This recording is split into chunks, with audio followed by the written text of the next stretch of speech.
Hello, Rob from Fountain Pen Journey with a pen review. Now, this is the newly released TWSBI Eco Yellow. It's the yellow version of the TWSBI Eco. Very, very popular pen.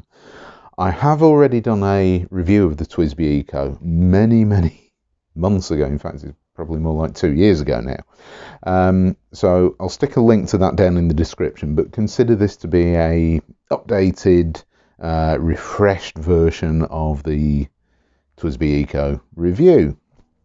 And I absolutely love these pens. I've got one or two different colours. Every year TWSBI release at least one different coloured version, and in spring 2020 we have got this lovely yellow version. Now, it's a TWSBI Eco. There's nothing more to it than that. I mean, it's a yellow cap and a yellow piston turning knob. I'll give you an overview of the pen, just so that you've got a full idea of what this TWSBI Eco actually includes.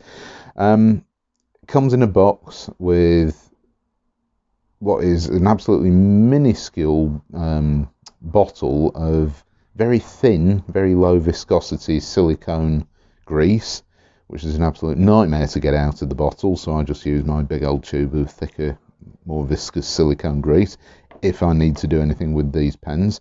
And that's for greasing the piston inside the barrel.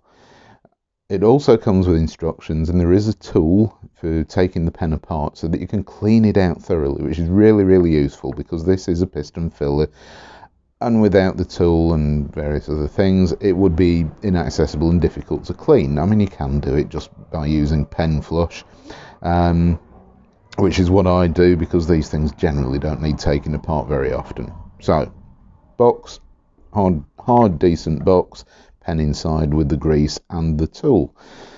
Excuse me. Right, top of the pen we have got the TWSBI, there we go, TWSBI logo in red on the finial. So it's a plastic insert, and I wish TWSBI wouldn't do that. I don't like the way that the red plastic always it very rarely matches the pen, and it looks a bit, well, cheap, to be absolutely honest. You've got this 1, 2, 3, we've got 6-sided cap, metal clip. Now I don't rate their clips very highly. They're very tight, difficult. I mean, you can't pull it out, you have to sort of do it's, yeah. I've never been a massive fan of TWSBI's clips. They're functional, but a bit of a pain to use.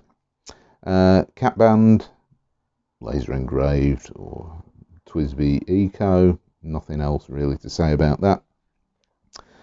Straight, unfaceted barrel, clear demonstrator, so you can see the ink that's inside there, which is always a good thing, and it's one of the reasons that I do like the TWSBI Eco, because these are really excellent everyday writers, and you've got a decent ink capacity of a few millilitres of ink in there, and to be perfectly honest, it's good to be able to see when you're running low on ink if you're using one of these pens extensively. You can also see inside the barrel, there we go, the piston. We've got 2 O-rings on here.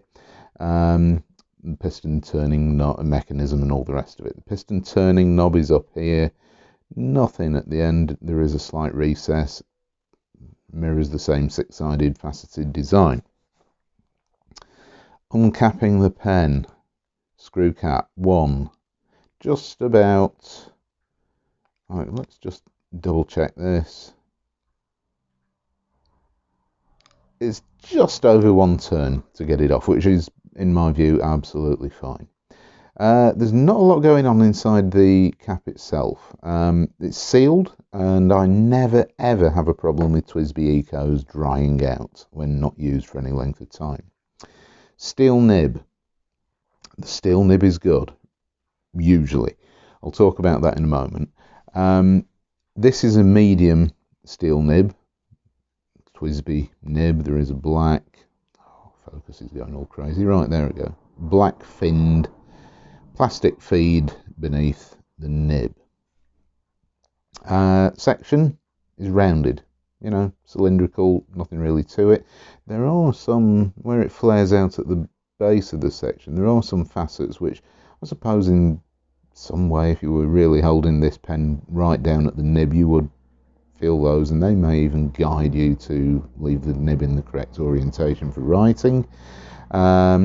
Threads, absolute minimal, tiny step up, all very smooth, out of the way of the fingers, and certainly if your fingers do happen to be up here, they're not sharp, they're not annoying at all. And of course, clear section, you can see the feed and the ink and everything in there.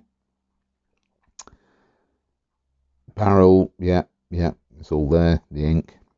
Capping, focus, there we go. Posting. Excuse me. It does post securely, and in my view, it becomes a rather long, clunky pen. I would say it's not one of these pens that I would like to post very often, even though it's designed to be posted, and there is a ring up here which sort of secures the cap on very snugly when it's posted. But there is always the risk of turning this piston turning knob. It's not loose, it's not, you know, it's not one of these things that you can turn easily, but there is that element of risk. If you're going to cap and uncap and post and unpost this pen a lot, you could end up turning that knob. Now, that knob sort of friction fits into place when you've got a full chamber of ink in the barrel, but it's only friction, held in place by friction. You can easily unscrew this, and if you unscrew that and it turns a few times, this is going to burp ink out of the section onto the nib and feed and all over the paper and everything else in sight. So I don't really recommend that. The build quality is excellent. I mean, this plastic is good quality. I don't know the type of plastic they're using. I'm suspecting it's ABS, same as the Lamy Safari. Very, very robust.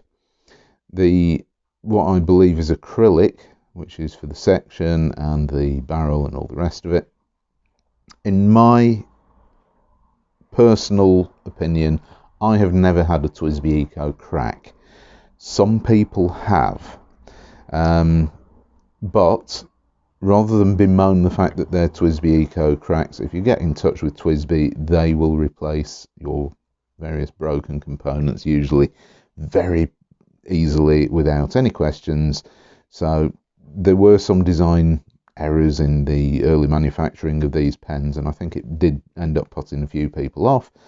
I don't believe that that is quite the case now. Obviously, any manufacturing process, you run an element of the risk of one or two things slipping through the quality control side of things, and you may end up with a pen. But TWSBI are apparently, and I have never had any need to contact them, but they are apparently very, very good with their customer service. So don't panic if it all goes pear-shaped.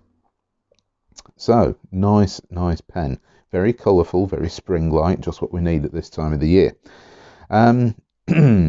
Right, so we'll do the writing sample in a moment. I'm just going to go back to talking about the nibs. Now, the nibs are available in, I believe, and it depends on the retailer, but usually there is at least a fine, sometimes extra fine, medium, broad, and a 1.1mm italic stub nib. TWSBI's nibs can be a bit hit and miss. I've always found that the medium nibs are almost always excellent.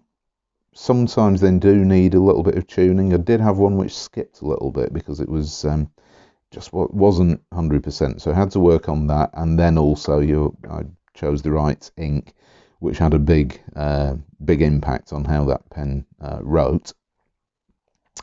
I've never tried any of the fine nibs. Fine nibs don't do it for me usually, so can't really comment on that.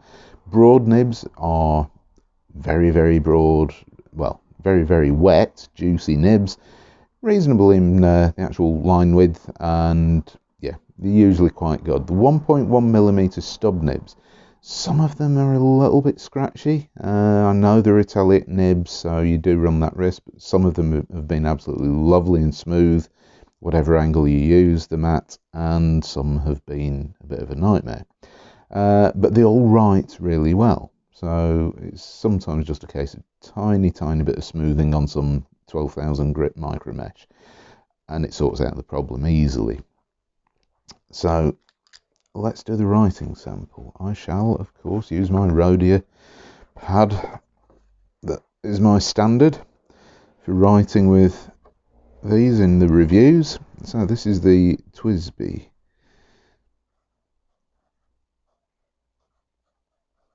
Eco Yellow. Now, this is 2020's special edition colour. I should imagine it's going to be available for a lot, much more of this year as well. So you don't have to sort of panic and go, oh my god, it's a limited edition, they'll all be sold. No, there will be plenty of these around. So this has got the medium steel nib, as I said. So the quick brown fox.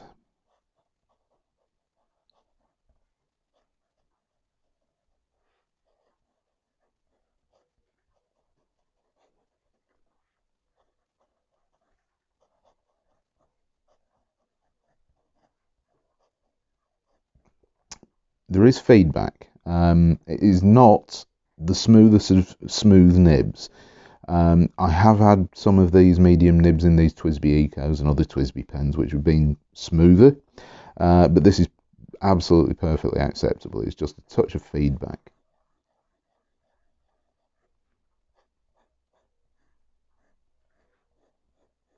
I'm not going to push this nib to see if there's any line variation, because there isn't. It's a pretty stiff nib, but it's decently wet. No issues at all with the ink feed keeping up. I mean, when I say these pens will write forever, they are excellent. They do not dry up. You can just keep writing and writing.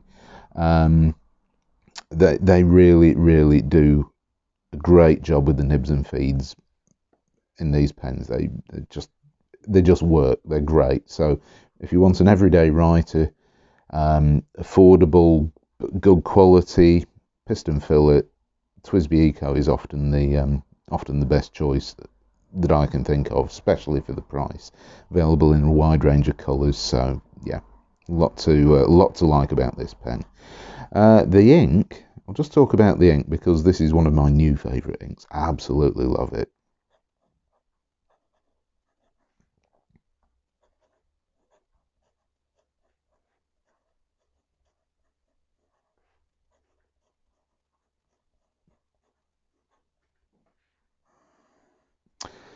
So it's KWZ Walkover Vistula. They're a Polish brand, and one of the main reasons that I chose this ink for this pen was I was going to choose a black ink, but I've got way too many black inks in pens at the moment, so I needed something else, and I happened to buy this ink a few weeks ago and thought, well, yeah, dark blue would go into this pen, and it is absolutely lovely. It's not a dark blue.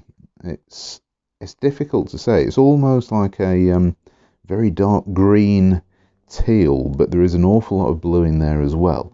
And it's got this most amazing scent. I mean, when just smelling the nib, it smells of vanilla. All of the KWZ inks smell of vanilla, apparently. And I have got scented inks from online, the online pen company or whatever they are in Germany, and they're scented inks. If you fill the pen and use a tissue to dab the nib down, and then smell the tissue while the ink's still wet, yes, you can smell that it smells of rose, sort of, if you really try and imagine it hard. But these inks, these KWZ inks, unintentionally, and I don't know what additive that they are putting in there, but they smell of vanilla, and it's really nice. And you can smell it when you're writing with it. It's not something where you actually physically have to take the paper and, you can smell the ink when you're writing. It's really great, provided you like vanilla. If you don't like vanilla, it's probably going to be a bit off-putting. But really, really love this ink. It's really well behaved, really, really nice colour. Very, very, very good quality ink. So very happy with KWZ ink so far. And Walkover Vistula is, yeah, it's a very, very nice ink. I think there's an awful lot of practicality to this colour. It's one you can use as an everyday writer, and it's also attractive enough to do whatever you want to do with your notes, your journals, anything like that. So, back to the pen. Do I recommend the TWSBI Eco? It's been 2 years since I first reviewed one, and absolutely yes. Is the yellow version just as good as the previous versions that I've used? Absolutely yes. Ticks the box, thumbs up from me. It's a great pen. Everyday carry, nice colour. Entirely up to you whether you go for the yellow, which is the special edition, because it will not be around for absolutely ever, or whether you go for one of the other coloured caps and piston turning knobs. There are plenty available, and of course you get the option to change nibs or buy the pen with different nib sizes. So there's an awful lot going for these TWSBI Ecos, and they are deservedly popular. So thanks very much for watching, and I shall see you next time. Bye.